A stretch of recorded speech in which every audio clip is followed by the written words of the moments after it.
यशोधन ज्ञान सागर चैनल पर भागवत गीता कथा सार लगातार चल रहा है। पंडित आचार्य सुरेश्वरानंद जी महाराज के मुखारविंद से श्रावण मास में प्रारंभ यह पूरा श्रावण मास श्रीमद् भागवत कथा का वाचन यह यूट्यूब चैनल यशोधन ज्ञान सागर पर चल रहा है। यह हर रोज आपको नए नए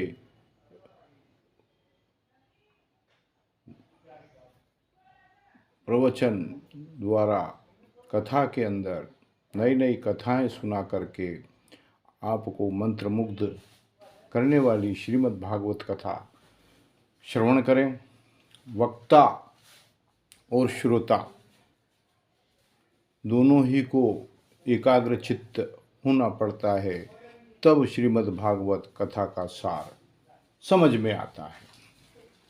तो चलिए प्रारंभ करने के पहले गुरु जी से आज्ञा ले लेते हैं। गुरुर् ब्रह्मा गुरुर्विष्णु गुरुर्देवो महेश्वर गुरुर् साक्षात् परब्रह्मा गुरुर् साक्षात् परब्रह्मा तस्मै श्री गुरुवे नमः। सरस्वती माता आइए और कथा में आप अमृत बरसाइए। बिना सरस्वती के अमृत बरस ही नहीं सकता है। सरस्वती माता को मैं प्रणाम करता हूँ। माँ सरस्वती नमो नमः। माँ सरस्वती नमो नमः। विद्यादायिनी नमो नमः। हंसवाहिनी नमो नमः। माता सरस्वती को प्रणाम करता हूँ। कथा आगे प्रारंभ करता हूँ। श्रीमद् भागवत कथा आगे प्रारंभ करता हूँ। आप बड़े ध्यान से सुनेंगे तो बड़ा ही आपको आनंद आएगा।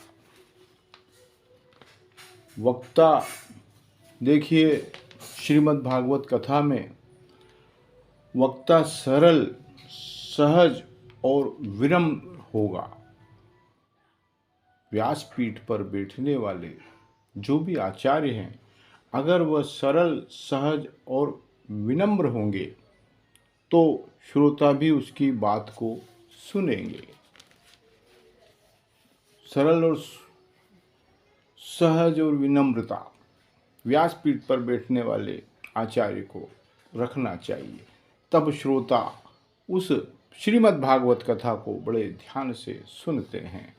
तो आज का यह टाइटल थंबनेल में आपको बताया जाएगा। वक्ता सरल सहज और विनम्र होगा तो श्रोता उसकी बात को सुनेंगे।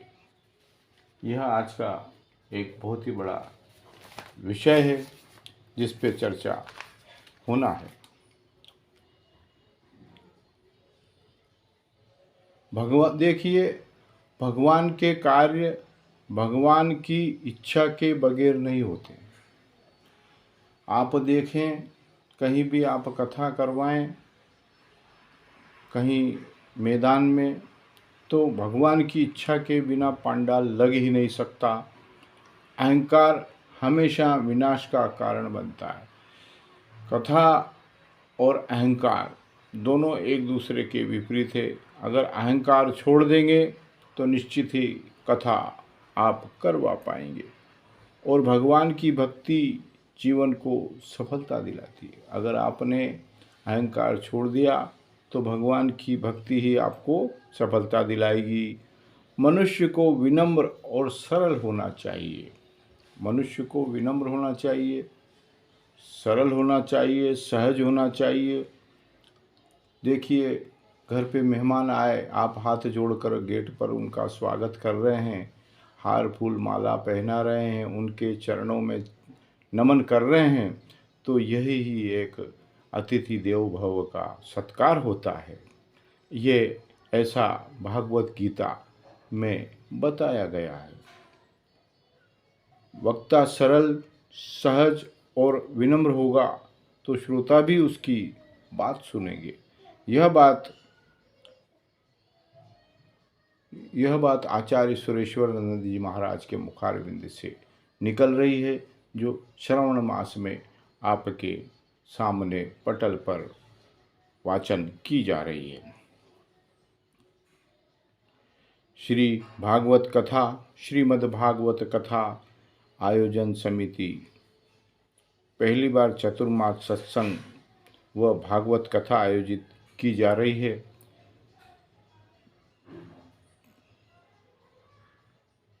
और पीठ पर आचार्य सुरेश्वरानंद जी महाराज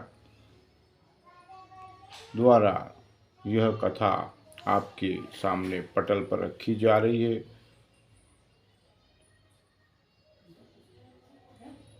जीवन में मनुष्य द्वारा कमाया गया धन दौलत मकान गाड़ी सभी यहीं रह जाना है।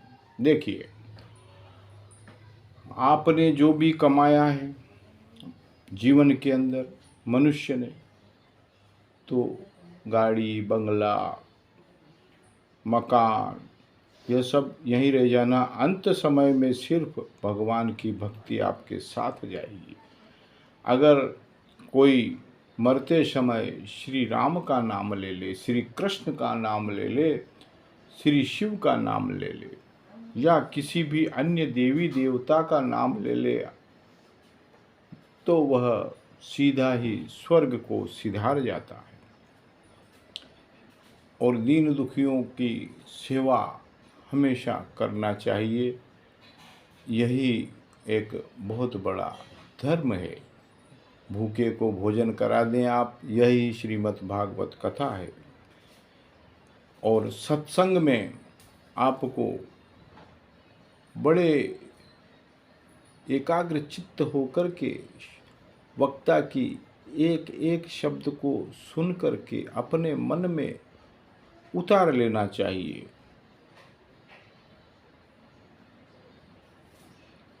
सत्संग में लगाया गया समय मृत्यु भी नहीं छीन सकती है, ऐसा श्रीमद् भागवत कथा में लिखा है। देखिए, ये मृत्यु का भी मैं आपको बताता हूँ। यदि कोई भक्त श्रीमद् भागवत कथा सुनता है और उस समय उस व्यक्ति की मृत्यु का टाइम हो चुका है, तो वह कथा श्रीमद् भागवत कथा सुन रहा है, तो मृत्यु भी उसको छू नहीं सकती। श्रीमद् भागवत कथा में इतना बड़ा दम है, क्यों कि स्वयं ईश्वर द्वारा श्रीमद् भागवत कथा बनाई गई है। और इस श्रीमद् भागवत कथा को बड़े बड़े ऋषि मुनियों ने सुनी है, और इस कथा से ऋषि मुनि की नैया पार लगी है। और प्रभु श्री कृष्ण ने, प्रभु श्री राम ने बड़े बड़े ऋषि मुनियों को उस पांडाल में, जहाँ बड़े बड़े ऋषि मुनि व्यासपीठ के द्वारा श्रीमद् भागवत कथा कह रहे थे, उस पांडाल में प्रभु श्री कृष्ण ने, प्रभु श्री राम ने बड़े बड़े ऋषियों मुनियों को साक्षात श्रीमद् भागवत कथा सुनने और समझने और देखने से प्रभु के दर्शन हुए। प्रभु को देखा उस पांडाल में, जहाँ पर व्यासपीठ पर श्री मनु जी महाराज कथा सुना रहे थे। अब मनु जी महाराज कौन थे?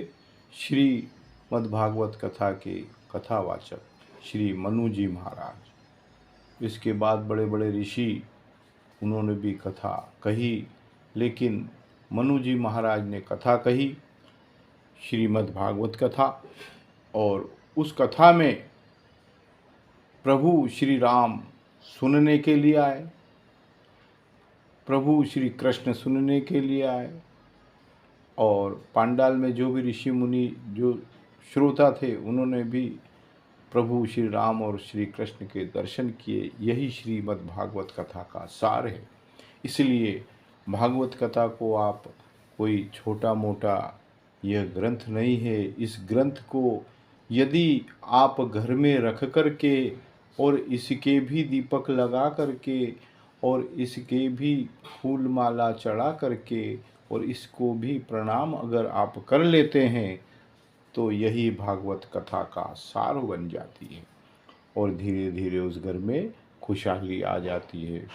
तो आज का विषय मैंने आपको बताया कि वक्ता बिल्कुल सरल स्वभाव का होवे, सहज स्वभाव का होवे और विनम्र होवे तो श्रोता बड़े ही एकाग्रचित्त होकर के श्रीमद् भागवत कथा सुनते हैं। और जब वह भागवत कथा में जाते हैं तो एकाग्रचित्त हो जाते हैं। लेकिन उस पांडाल में सभी एकाग्रचित्त नहीं हो पाते हैं, यह भी एक विषय है। कुछ ऐसे होते हैं भगत जो अपना ध्यान घर पर रखते हैं कि मेरी बहू क्या कर रही होगी घर पे, पोते को स्कूल छोड़ा या नहीं छोड़ा, मेरा बेटा नौकरी पे उसको जाना है, बहू ने रोटी उसके लिए बनाई या नहीं बनाई। कोई सासू माँ ऐसी पांडाल में बैठी है, वक्ता कथा कह रहे हैं, श्रीमद् भागवत कथा चल रही है, लेकिन श्रोता के रूप में जो सासू माँ अपने घर पर इस तरह का ध्यान रखती है तो वह कथा नहीं होती है उसके लिए। बाकी जो मन लगा करके सुन रहे हैं उनके घर में आनंद हो रहा है, समय पर सब काम उनके घर में सुचारू रूप से चल रहा है, क्योंकि वह एक सासू माँ कथा में एकाग्रचित्त होकर के कथा सुन रही है। तो उसके घर पर भी कथा के रूप में ही एकाग्रचित्त होकर के सब काम कर रहे हैं।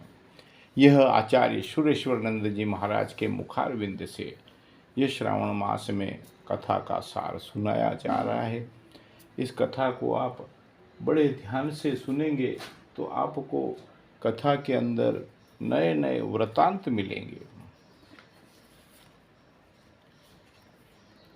देखो सुनने की पद्धति क्या है। अब आज मैं आपको, ये दूसरा दिन है कथा का, तो मैं यह सुना रहा हूँ कि सुनने की पद्धति क्या है। भगवान की कथा सुनी जाती है, भगवान की कथा को सुनी जाती है, पी तो नहीं जाती। भगवान की कथा को आप सुन सकते हैं, पी नहीं सकते। और सुनने के लिए कान बिल्कुल एकाग्रचित्त होना चाहिए। तो शृणोतु भागवतम रस मालयम भी कह सकते थे। तो शृणुत भागवतम रस मलायम भी कह सकते थे। पीबत भागवतम रसामलायम क्यों कहा, पियो क्यों कहा। देखिए अब आप सुनिए, समझिए, पियो क्यों कहा। क्योंकि जिस चीज़ को सुनते हैं वह तो इधर से सुनकर उधर निकल जाती है। जब 5 जने बात करते हैं तो कोई बात सुनी जाती है तो वह कोई बात इस कान से सुनता है उस कान से निकाल देता है। इसलिए भागवत में कहा है कि शृणुत भागवतम रसमलायम भी कह सकते थे। पीबत भागवतम रसमालयम क्यों कहा। क्योंकि पियो क्यों कहा, क्योंकि जिस चीज़ को सुनते हैं वो तो इधर से सुनकर उधर निकल जाती है। और यदि तन्मय होकर सुनेंगे, एकाग्रचित्त होकर सुनेंगे तो दिल में वह चीज़ कथा के सार की उतर जाएगी। तो दिल में उतर कर सुनने वाली जो चीज़ है ना जी, उसे पीना बोलते हैं जी। तो उसे पीना नहीं बोलते हैं। जो एकाग्रचित्त होकर के कथा सुनता है, दोनों कान खुले रखता है, मन एकाग्रचित्त होकर के सुनता है, तो वह उसे पीना नहीं बोला जा सकता है, वो श्रवण करा है, जीवन में उसको उसने उतार लिया है। जो सत्य का सार जीवन में समझ लेगा, इस संसार में सदा आगे बढ़ता रहेगा। आपने देखा होगा बड़े बड़े ऋषि मुनि लगे रहते हैं तो उनको ईश्वर के दर्शन होते हैं और अंत में मोक्ष को प्राप्त हो जाते हैं। एक बहुत बड़े सत्संगी थे। अब एक छोटा सा वृतांत आपको सुनाता हूँ। एक बहुत बड़े सत्संगी थे। सत्संग जिसको मिल जाए तो उसका जीवन धन्य हो जाता है। अब सत्संग भी मिलना चाहिए। घर से अकेली महिला सुनने जा रही है तो उसका मन डोल जाएगा, तो उसके साथ में महिला दो चार आसपास की महिला हो तो वो साथ में सब चले जाते हैं सत्संग में। कोई स्वर्गकार था, कोई स्वर्णकार था। उसने दो मूर्ति बनाई। संतों की दोनों ही मूर्ति पीतल की थी। एक स्वर्णकार ने दो मूर्ति बनाई और दोनों ही मूर्ति संतों की, दोनों ही मूर्ति पीतल की थी। और आश्चर्य की बात है, आधा किलो पीतल की एक मूर्ति, आधा किलो पीतल की दूसरी मूर्ति, मूर्ति दोनों बराबर, दोनों सेम एक सरी की। और ऐसी मूर्ति बनाई, संत जैसे तपस्या करने बैठते हैं, संत जैसे तपस्या करने जंगल में बैठ जाते हैं, ऐसी स्वर्णकार ने मूर्ति बनाई। जब उसे नुमाइश के लिए मैदान में रखा, जब उसको दिखाने के लिए मैदान में रखा गया तो कहा मेरी मूर्ति की परीक्षा लीजिए और खरीदिए। वो जिसने स्वर्णकार ने मूर्ति बनाई तो उसने क्या कहा कि मेरी मूर्ति की परीक्षा लीजिए और मूर्ति को खरीद लीजिए। लोगों ने कहा तुम्हारी मूर्ति की कीमत क्या है? देखो, बहुत ही समझने वाली बात है, आप बड़े ध्यान से सुने। सुनार बोला एक मूर्ति है 10 रुपए की और दूसरी है 10 लाख रुपए की।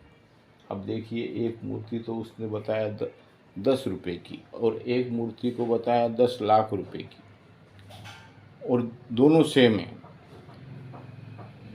परीक्षा लीजिए और खरीदिए।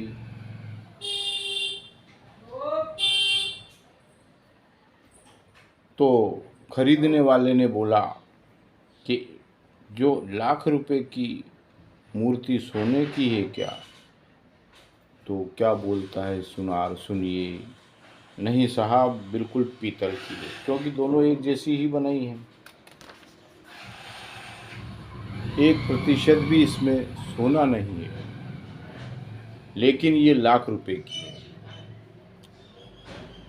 लोगों ने कहा, वहाँ लोग खड़े थे, लोगों ने कहा ऐसी क्या विशेषता है? एक जैसा सांचा, एक जैसी मूर्ति, वजन रूप रंग सब बराबर, एक महात्मा सब बराबर है। एक महात्मा बोले इसकी परीक्षा लूँगा। अब एक महात्मा जी भी वहाँ आ गए। उन्होंने कहा मैं 1 लाख रुपए वाली मूर्ति की परीक्षा लूँगा। संत ने सूतली को गीले हाथ में बटकर लंबा किया और एक मूर्ति के कान में डाला। इधर से डाला, उधर से निकल गई सूतली। संत बोले यह है 10 रुपए की। दूसरी मूर्ति के कान में जैसे ही सूतली डाली, सज्जनों, अंदर कोई बहुत बड़ा छिद्र था। सूतली मुड़कर सीधी पेट में चली गई। यह है 1 लाख रुपए की।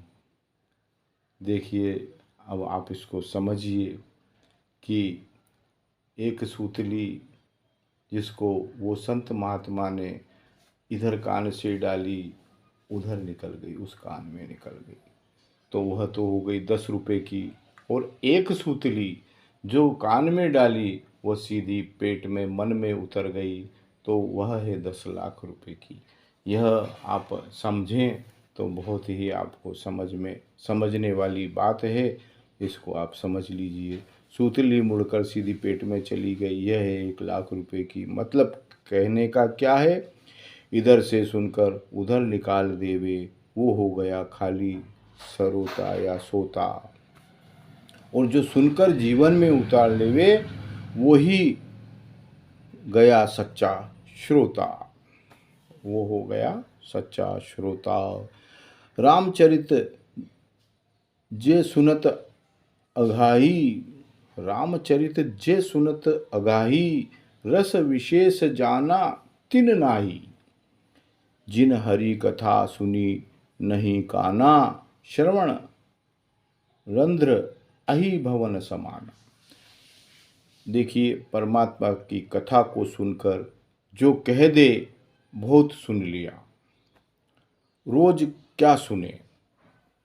परमात्मा की कथा को कुछ भक्त जो है सुनते हैं, रोज सुनकर जो कह देते हैं कि बहुत सुन लिया, रोज क्या सुनना, वही ठाकुर जी हैं, वही कथा है, वही भागवत है, क्या सुने।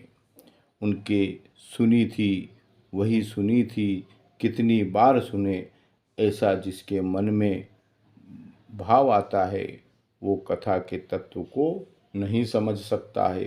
कथा ही महिमा को समझ पाया, कथा ही महिमा को समझ पाया। जितना सुनेंगे उतना सुख मिलेगा। इसलिए यहाँ कहते हैं,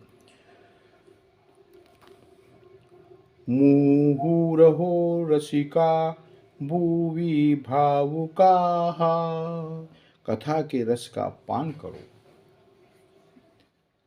इसलिए श्रीमद् भागवत कथा क्या कहती है कि कथा के रस का पान करो। मनु जी महाराज कहते हैं, बड़े बड़े ऋषि मुनि जो वक्ता बन करके और श्रोताओं को सुनाते हैं, वो क्या कहते हैं, कथा के रस को पान करो, एक बार नहीं 10 बार करो, तब कथा आपके जीवन में उतर जाएगी। 50 बार ही हजारों बार सुनो कथा। जितनी बार सुनोगे उतना ही अच्छा लगेगा कथा में। कथा साधारण होना चाहिए। जो मैं पटल पर सुना रहा हूँ, यह कथा एक बार नहीं, इसको आप 1000 बार सुनेंगे तो आपको इसका सार समझ में आएगा। और आचार्य सुरेश्वर नंद जी महाराज के मुखारविंद से जो श्रावण मास में सुनी गई, ये जीवन में आपके उतर जाएगी, आपका जीवन सफल हो जाएगा। यह कथा ऐसे वृतांत सुनाती है। व्यासपीठ पर जो बोला जाता है, हमेशा आप ध्यान रखिए, जो भी संत महात्मा व्यासपीठ पर बैठ करके जो भी बोलता है, दृश्य बोलता है, अदृश्य होकर बोलता है, लेकिन वो बैठा तो व्यासपीठ पर है। वो वहाँ से जो शब्द निकले हुए हैं वो बिल्कुल अमृत के समान आपके जीवन में उतरने चाहिए। और उसका अनुसरण आप करते रहेंगे तो श्रीमद् भागवत कथा का सार आपको मालूम पड़ जाएगा और आपका जीवन सफल हो जाएगा। आपके जीवन में, आपके घर में सुख समृद्धि का वातावरण बना रहेगा। जितनी बार आप सुनोगे कथा उतना ही अच्छा आपको लगता जाएगा और उतना ही आनंद आएगा और आनंद से परमानंद मिलेंगे। बोलिए जय श्री कृष्णा, जय श्री राधे। तो आज मेरे भक्तों, यह कथा यहीं पर विश्राम करते हैं और इस कथा से आप मंत्र मुग्ध हुए, इसके लिए मैं आपको धन्यवाद देता हूँ। और इसको आप सब्सक्राइब करें, लाइक करें, शेयर करें और अपने इष्ट मित्रों को बताएं कि सुरेश्वर नंद जी महाराज जो एक शब्द जो बोलते हैं उस पर आप ध्यान लगाएं। मैं कोई ऐसे मन से कथा को नहीं सुनाता हूँ, जो सत्य है वही ईश्वर है, यही मैं आपको कथा में सुनाता हूँ। श्रीमद् भागवत कथा को मैं प्रणाम करता हूँ।